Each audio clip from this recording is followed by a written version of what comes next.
What would you do if your daughter had came to you having just committed a murder? Would your answer change if she'd spent the last few years abusing drugs and manipulating you? If you've watched some of my videos before, you'll know that stories about addiction have kind of a special place in my own heart. And this story, with its symbolism and storyline through addiction, is one of my favorites so far. So let's explore Echo Valley in Echo Valley.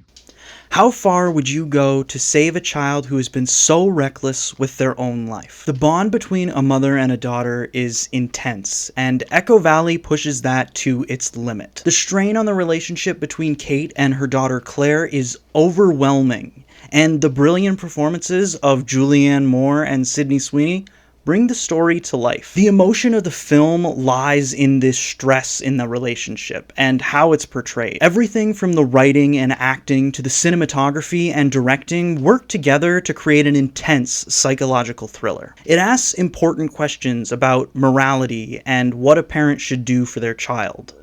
This is what I'm going to be exploring today. First, I'll analyze the plot. We're first introduced to Kate, who is living alone on a remote Pennsylvania horse farm, grieving the loss of her wife. The opening shots are beautiful. The farm is a serene place that should be a sanctuary, but this beauty only adds to the misery that surrounds Kate. The farm is failing, and Kate is letting it happen. She's begging for money from her ex-husband just to hold things upright. When her estranged, drug-addicted daughter Claire turns up again, all Kate can be is grateful, even though she has to know what this means. She needs something. At first, all Claire needs is a new phone, but shortly after that, her reckless behavior catches up with her, and she returns to her mother's home one night, battered, panicked, and covered in blood. She begs her mother not to call the police, and Claire tells her mother that she's just killed her boyfriend. The next 60 minutes are emotionally brutal as Kate wrestles with something more horrible than you could ever imagine. This film hit me hard. It's a reminder of what I could become if I'm not careful. I know that I'm susceptible to addiction. I control myself for the most part, but I still feel the desire to be drinking night after a few summer weekends go a little bit too far. Can we please get some alcohol into my mouth? There was a time not that long ago when I was known to lie and manipulate people that I cared about. Addiction and the mental health problems that lead to it can be poison for relationships, and that's the story of Echo Valley. It walks us through a number of horrifying decisions that Kate has to make, and allows the audience to feel what she feels when making them. The plot of the film shows us how much a mother might be willing to sacrifice for her child, and asks the deep moral question, how far should you go to save your child? This movie is both slow-paced and deeply engrossing. The tension builds throughout the plot to an insane degree. I think this is a masterclass in plot development. There's nothing contrived about it. The story just unfolds naturally. My biggest takeaway from this film is the pace of it. So many modern movies are built like YouTube videos, obsessing over crazy twists and constant action. Echo Valley isn't like that. The story keeps you engaged because the tension of the plot demands your attention. It isn't going 100 miles an hour to nowhere like so many modern movies, and it gets a 10 out of 10. The writing in Echo Valley is brilliant in its simplicity. A film like this is made in its moments, and the minimalist take on the script allows moments to come alive. It relies on the performance of the actors to give the story its emotional punch. It's the opposite of overwriting. The tension rises, and we as the audience sit and stew in it.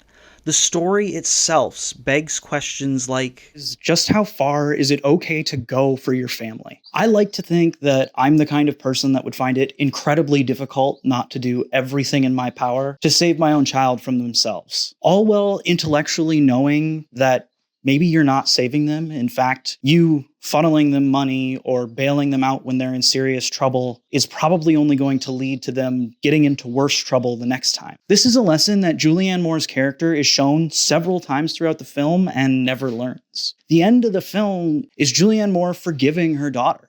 After everything that she was put through in this film, she still cannot help herself.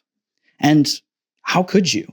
If you've given your whole life to raise your child, how could you do anything else other than forgive them for what they've done? Cutting your child off is a painful reality and probably the most difficult thing a parent can possibly do. That's displayed really well in this film. And the question that begs is that a good thing?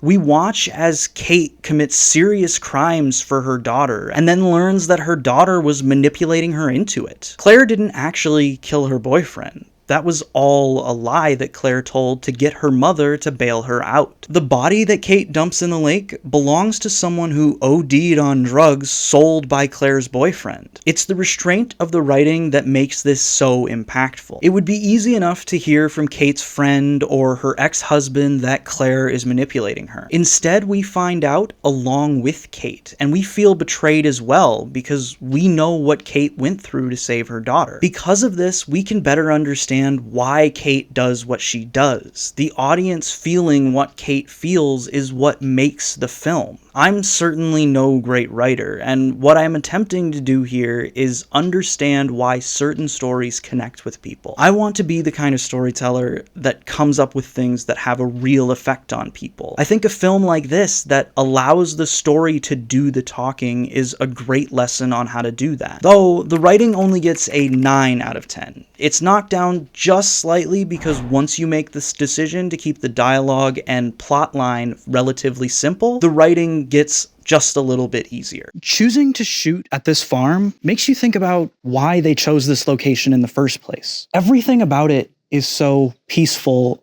and rustic. Yet everything that's happening in the story is chaotic and stressful and well beyond what most of us deal with in our day-to-day lives. Having this story play out in the serene location of a New Jersey horse ranch is probably the most important decision in the cinematography. The shots are simple and uncluttered, but beautiful and vibrant green. This makes Kate's isolation feel even more intense because of how vast the land around her is, and her misery hits even harder. The chaotic nature of the story infects the beautiful scenery and serves to display exactly how bad things have become in Kate's life. The long, drawn-out shots used by the cinematographer and the slow cuts chosen by the editors add to the tension, and all of these pieces work together to make a very beautiful movie. There is, however, something small missing. Maybe I'm looking for some boundaries pushed by the cinematographer to be a little bit more adventurous with some shots. I don't know for sure what it is I'm looking for. If you can think of a way to take this movie from pretty good to perfect, let me know in the comments. But Echo Valley is still pretty exceptionally good cinematically, so it gets an 8 out of 10. Moving on to the characters. First, I want to talk about Jackie.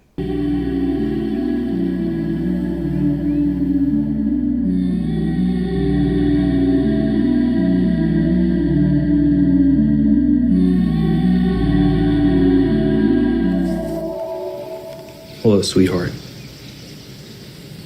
How you doing?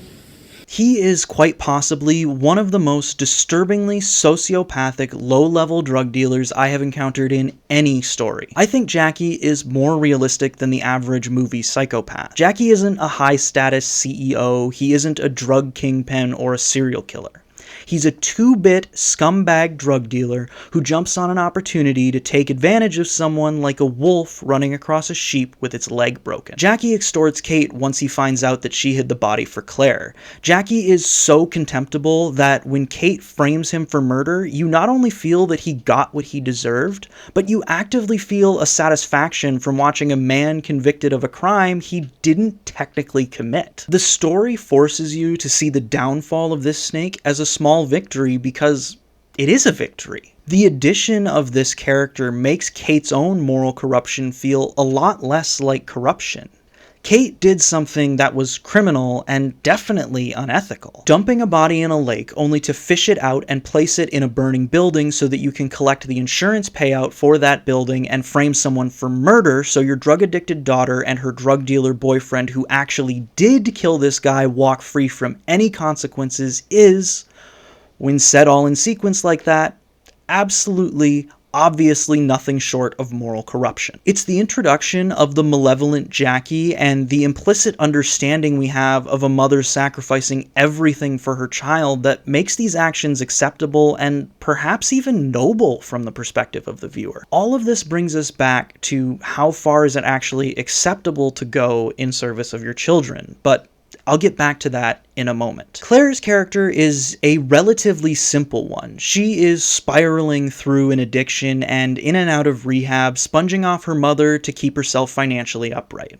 She is reckless and often unkind. It's not until Claire's in real trouble that we see how bad things can get. It seems like Claire feels bad about her actions, but feeling bad is worth nothing. Addictions and mental health issues can cause you to do all sorts of things you'd never believe you were capable of doing, and feeling bad about doing it doesn't change a damn thing. Nothing does unless you stop doing terrible things. And even then, I don't know that it makes up for the hurt you've caused. That's why the ending of the movie is ambiguous. We can't possibly know that Claire will ever change, especially not in enough time to satisfy the viewer, even if she had tried to make that change. Even if she did change, it couldn't possibly make up for the harm that she caused. Nothing could ever make up for her actions. All she can do is try to be better, and hope beyond hope that someone can forgive her. And if anyone could forgive you for all of that, it would be your mother. That's what they're there for. All of this brings us back to Kate. She is the only character who goes through a significant character transformation in the film. Kate's story is defined by her pain, but at the end of the movie, all we feel for Kate is hope. Hope that she can finally move forward, that maybe her daughter really can change, or she can finally cut her off. It's unclear what her next steps are, but it does feel like she might now be ready to take them. In the beginning of the movie, Kate was stagnating. She was living in her past, wallowing in grief, but by the end of the movie, she's finally moving forward. What makes these characters compelling isn't them being realistic. It's that the viewer feels the emotion with them. If you really connect with a character, you might be able to connect their experience with one from your own life. This way, you understand why they take the actions that they take. The characters are what make a story worth telling, and the characters in Echo Valley get a 9 out of 10. It would be a 10 if there was just a little bit more of an arc for Claire. Finally, we reach the themes. The primary themes are something like maternal sacrifice, addiction and manipulation, moral collapse, and cleansing by fire. Kate's maternal sacrifice is unending. She can't stop herself from trying to help her daughter. It's a sympathetic plight, and I'd like to think that I'm the kind of person who would stop at nothing for their child. There is, however, a compelling argument to make that having your mother bail you out of trouble at every turn just enables your bad behavior. Under certain circumstances, that is most definitely true, but the lines in these situations are incredibly blurry. It's easy to find yourself a victim of the sunk costs fallacy with your children. This is to some extent the plight of every parent, especially mothers, or the more maternal parent anyway. This is the story of a mother who struggles with enabling her own daughter's addiction, and a daughter who continually takes advantage of her mother just to support said addiction. It's something that kind of means a lot to me. I've always wanted kids, and as I get older, I think more and more about how I can judge other parents and how bad they are. But coming to the decision to cut your child off has to be the single hardest thing that anyone has to do. And this movie is largely about the struggle that Julianne Moore and her daughter go through. At some point, you have to allow your child to feel the consequences of their actions. At some point, you have to push the bird out of its nest and let it fly. I've seen what happens when baby birds get pushed out of the nest too soon. It's not your fault. I thought he was ready. He seemed ready. It's not your fault. Addiction and manipulation is not an easy subject to write into a movie. It's easy to romanticize addiction, I suppose that's because most people who write about it are addicts. Addiction changes you. It makes you look back with fondness at the life you had when you were addicted. Even if that glorified life was never real, there is a feeling of freedom associated with it. Manipulating your loved ones in service of your addiction is pretty much par for the course, especially when a loved one is willing to do anything for you. If you know that someone would die for you and all you want in the world is a fix, then you go to the person who would die for you to get that fix. Echo Valley does a great job not romanticizing addiction. Claire lives in squalor, begging for money and waiting to get high, and she is genuinely an awful person when she isn't getting her way. She is the worst of addiction. She is what we all become when you give control to the thing that you can't resist. The moral collapse of Kate is the meat of Echo Valley. Now, I expect that some of you will argue that Kate does not have a moral collapse, and fair enough. If you take a morally relativistic stance, you could make the argument that the ends justify the means, but I don't think that they do. I believe that right and wrong aren't relative, and it's wrong to frame someone for murder, even if that someone happens to be a sociopath who's extorting you for money. However, that sociopath would never have had the chance to extort Kate had she not compromised herself in the first place by hiding a body for her daughter. Now, I think that some moral argument can be made for helping your child if she killed her boyfriend because she was afraid of him. But the moment you realize that all of this was a lie, maybe it's time to turn her in. The whole reason this movie is so fantastic is because it leads you through Kate's mental state. This way you can say that you might have made the same decision as Kate. That's the whole point of the story.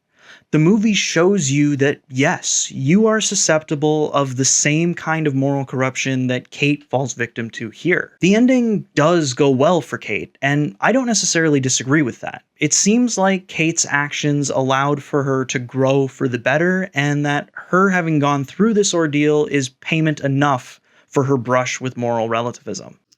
Forgiveness is not even the main point of this movie. It's part of it, and Julianne Moore's constant forgiveness of her daughter is a big part of the central theme of the film, but it's not the whole thing. The most significant theme in the film is symbolized by the fire. Julianne Moore's character is coming out of a deep depression after the loss of her wife. She's completely alone, living in Echo Valley. She has nobody left except for her daughter, and kind of an ex-husband who is occasionally willing to funnel some money into the farm. Everything is gone. Her daughter is drug addicted and taking advantage of her, and there's not much else she can do. She barely gets out of bed except for to take care of her horses. And in the movie, she's finally taken to the brink, and she finally lets go of the thing that is maybe most important to her. She burns down the barn on her farm, and this fire is her ultimate cleansing moment. Fire is a powerful rebirth symbol.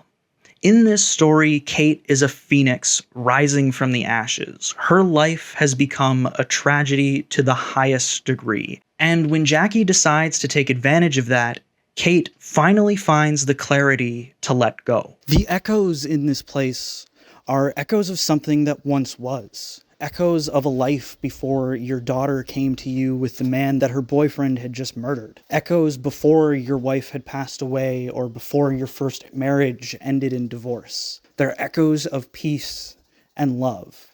They're echoes of things that have been gone for a long time. And that's why this place is burned away. There's nothing here except the past. You cleanse yourself of the past by fire.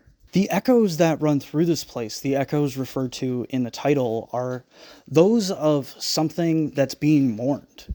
They're the echoes of grief. Grief over your lost child, grief over your lost wife and your lost marriage, and everything that has to be burned away in order to keep living. It's about finding a way to leave the things that you have to leave behind. The themes get another 9 out of 10.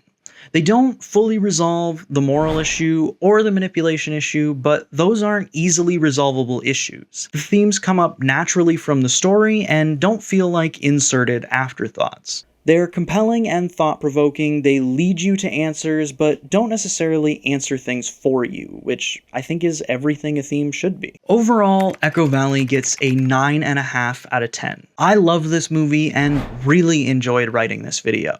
And finally, the question of how far should you go for your child? It's not one that's overtly answered by the film.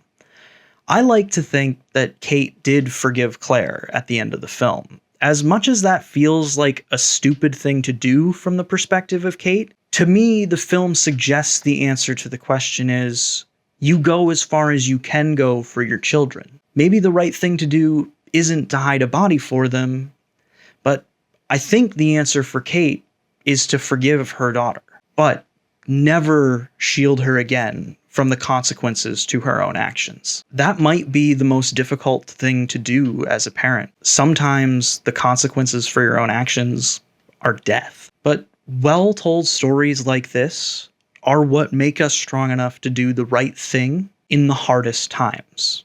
And that's why I do this. I want to understand how to tell stories that make me stronger, that turn me into the person that I want to be.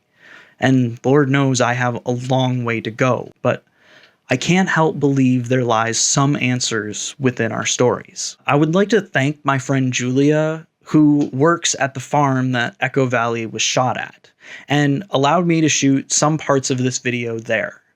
Thank you for watching, and let me know what you thought about this video in the comments. Don't forget to hit subscribe so you don't miss my next video. I took a break for a while, but now I'll be back to posting weekly.